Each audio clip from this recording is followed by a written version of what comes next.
How about the Shakespeare Festival getting ready to kick off for the month of June in Forest Park? This year, Romeo and Juliet, and the executive director of the Shakespeare Festival here in St. Louis, we'd like to welcome Tom Ridgely to St. Louis. Tom, thanks for joining us. Thanks for having me. Welcome. So you're brand new to this, right? I started on Monday. On Monday. So 4 days in. So far, so good? So far, so great. I'm loving it. All right, good. This year, Romeo and Juliet, what can we expect? Well, you can expect a little bit of everything. I mean, there's a reason why this is Shakespeare's most famous and beloved play. I mean, it's got the romance, the action, the sword fighting, Right. the comedy, and then, at the end, the really, the heartbreaking tragedy. So it's going to be a fun ride. All right. Now, let's get all the facts and figures out.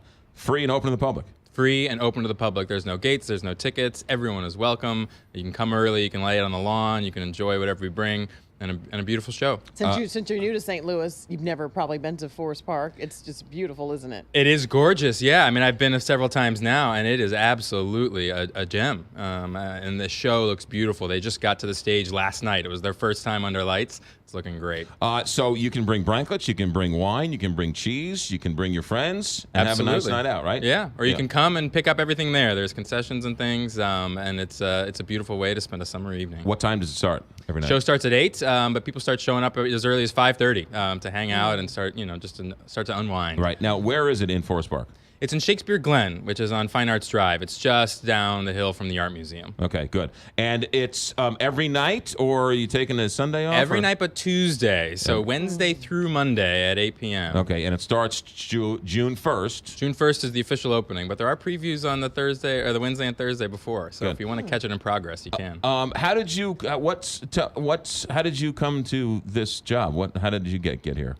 Well, as I said, I grew up in Indianapolis, and I've got family in St. Louis, so I would visit them as a kid. And so when I saw that there was an opportunity at the festival here, I jumped at it. Shakespeare has been a love of mine for as long as I can remember, and the festival is just a really vibrant organization. I know each community has their own Shakespeare group, but it seems like St. Louis is just a notch above, or a little bit better supported. Absolutely. I mean, it's a nationally known company, especially for its engagement programs, for what it does even outside and beyond the park. Shakespeare in the Streets programs, its educational tours.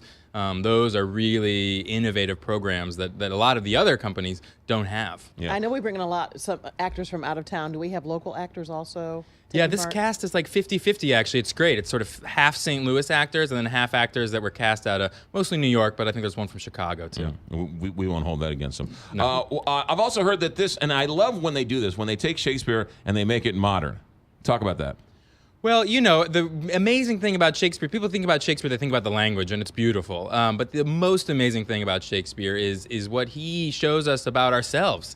And although the language has changed in the last 400 years, human nature hasn't.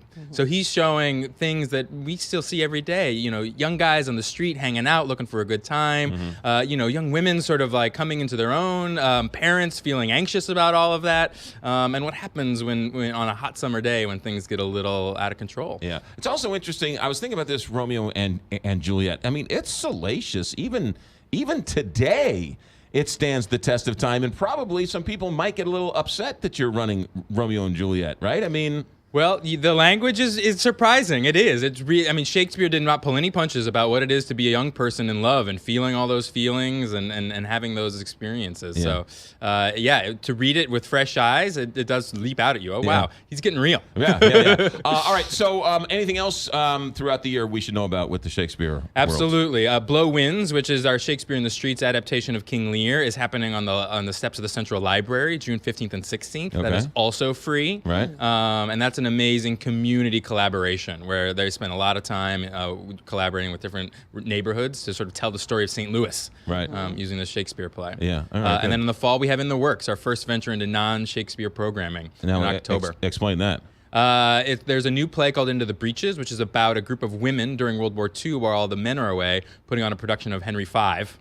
That premiered at Trinity Repertory Company in Providence. It's not a Shakespeare play, but it's a story about a Shakespeare play. There's 3 plays that are inspired by Shakespeare. One by Henry V, one by Hamlet, and one by Comedy of Errors.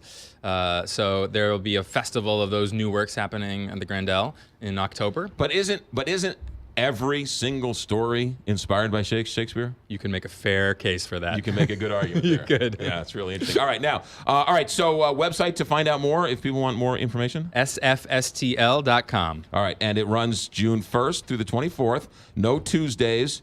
Romeo and Juliet starts at 8. That's right. Just show up, enjoy it. Plenty of refreshments there, and or bring your own. That's right. Come early, get a great spot. Next Any week. room for anyone who has played a wall in a Shakespeare play?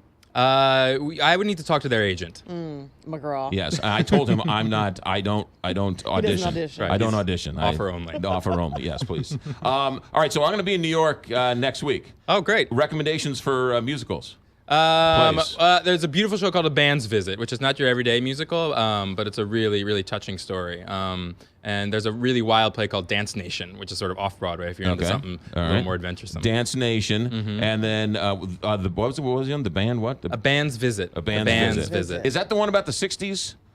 This is about a group of, it's actually a group of I think, Egyptian musicians that sort of end up Oh, yeah. somewhere. Stuck overnight in Yeah, some... the bus took a wrong turn, Right, and they're in a strange place for a while. But it's actually just a really beautiful love story. All right, good to know. I'm still looking at those Springsteen tickets for Broadway. Yeah, well, and in a get year it. you might be able to get one. Yeah. Plan ahead. All right, Tom Ridgely, Executive Director of the Shakespeare Festival. Romeo and Juliet this summer. Who says there's nothing to do here in St. Louis?